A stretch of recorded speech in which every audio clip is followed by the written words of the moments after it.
Shalom Aleichem, everyone. We're continuing Hachzeg's learning of the Pele Yoetz.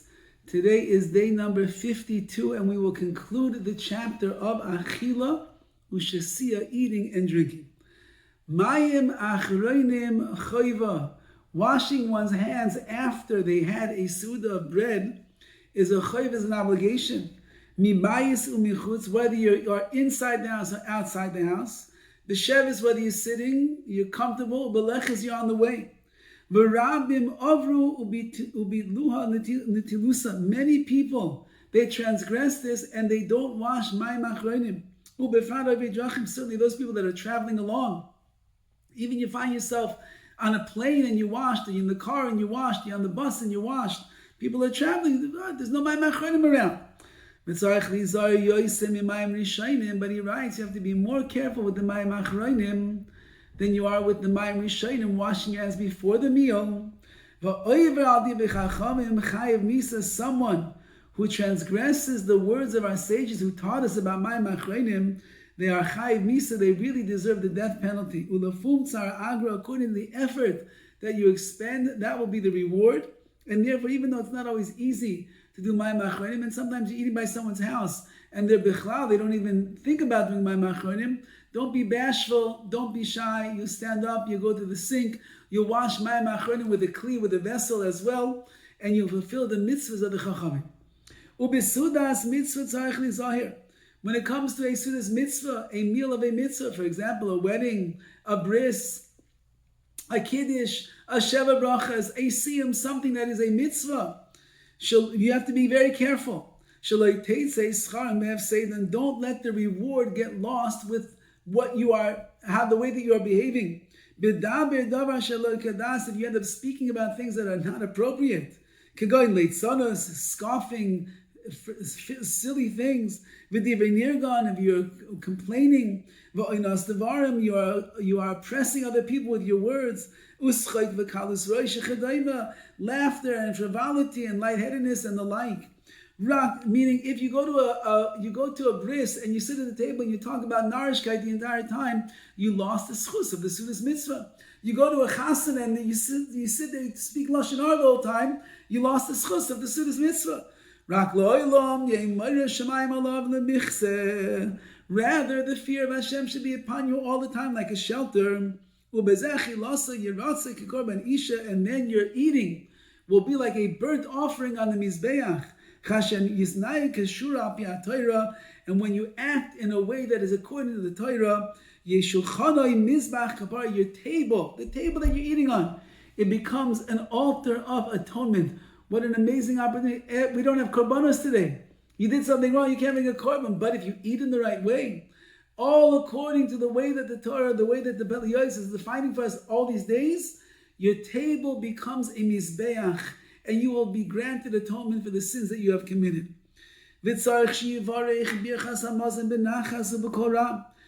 to say Birkas hamazon after a bread meal. Slowly. Out loud. With joy in your heart. What a simcha. HaKadosh Baruch Hu made the flour and he made the bread and he brought it to my table and all the thousands of different things that went into getting that bread on my table, and now I'm satisfied. I can go, I can daven, I can learn, I can do chesed, I can do my job, so many things. So I have to do b'simchas alev, with the joy in my heart. When somebody is careful with the words that are coming out of the mouth, they're saying it slowly, they're saying it loud. And then he has deep kavanas, deep intention in the words that he is saying. It's impossible that he won't be happy. If you'll just merely pay attention to the words of the benching and all of the wondrous things that HaKadosh Baruch Hu does for you, and all of his chesed, all of his kindness, how he sustains us, and you're thinking about that as you go slowly through, it's impossible that you won't be filled with joy. Well, if we see in the words of the Zohar, a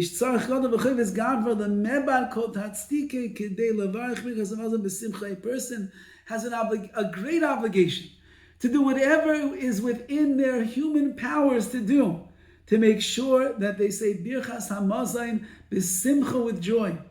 One of the ways that you could ensure that you will have the proper kavanah and stay focused is close your eyes, don't look around, don't get distracted. How many of us, when we're saying Birkas Hamazon, looking all around the table? No, you're talking to HaKadosh Baruch Hu. You're thanking Hashem for the food that He just brought to you. All the amazing brachas that Hashem has brought you in bounty and in shefa. And therefore, Einaim Sigos, keep your eyes closed so you can focus on the words. Oi, Ein of Lamata V'libo L'mayla, or your eyes should be down and your heart should be up to Shemayim. And also, another way that it helps very much, if you look inside the bencher and you read the words as you are saying them, and you stay focused and you see when Oisais Machkimais, the letters of the Hebrew alphabet, the Machkimais, they make a person wiser. So by looking at those letters, by looking at those words, while you recite and you daven Birkas Hamazon in slowly with a loud voice and thinking about what you're saying, you'll have tremendous kavanas and you'll be besimcha. In the 4 blessings of Birkas Hamazon, you should have in mind Yud, K, Vav, K, the letters of Hashem's name. It should have an impact and bring a bounty to the 4 different spiritual worlds. Atzilus, Bria, Yetzira, Asiya. Those are mystical spiritual worlds. If you have in mind by every bracha another one of the letters in the name of Hashem, you're going to impact the bounty and the bracha that is in the worlds. Fortunate is a man that was born from a woman, his mother, flesh and blood.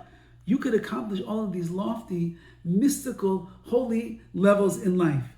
Because of Achinuch, and the Sefer Achinuch writes, Shekablo yesh shekol hazoy b'Birkas Hamazon. We have a Kabbalah.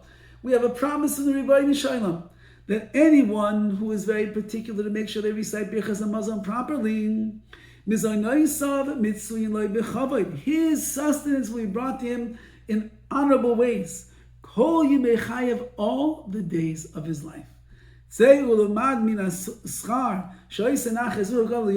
the reward that a person gets for bringing Nachas, pleasure, to the Rabbi Shalom, and all of your actions and your deeds should be for the sake of heaven. From eating, that which is perhaps the basest and the lowliest of actions that we have in the world, like animals eat, and they run and they attack their prey and they tackle them down, or the bird that goes and eats the things off the ground. Human beings are also eaters. We're also scavengers. We're also looking. We're also going to the store and choosing out what we want to eat. But if I do it in the right way, if I do it with Kedusha and Tahira, Kavana, with Divrei Torah, with the bracha, is bringing down the chef of Kedusha into this world, so then in the mundane act of eating, I've elevated to a place of Kol Ma'asecha Yihu L'Shem Shemayim. My actions are for the sake of heaven, and that itself is Nachas Ruach Gadol L'Yoetz. It is great Nachas to the Ribbono Shel Olam. All the best, everyone. May we be zeicha in the challenges of the eating that we have in the world today, when there is so much food all around us, so many opportunities to eat and to drink and the like. May in our own little way elevate our eating, that we should be a nachas to the Ribbono Shel Olam. All the best.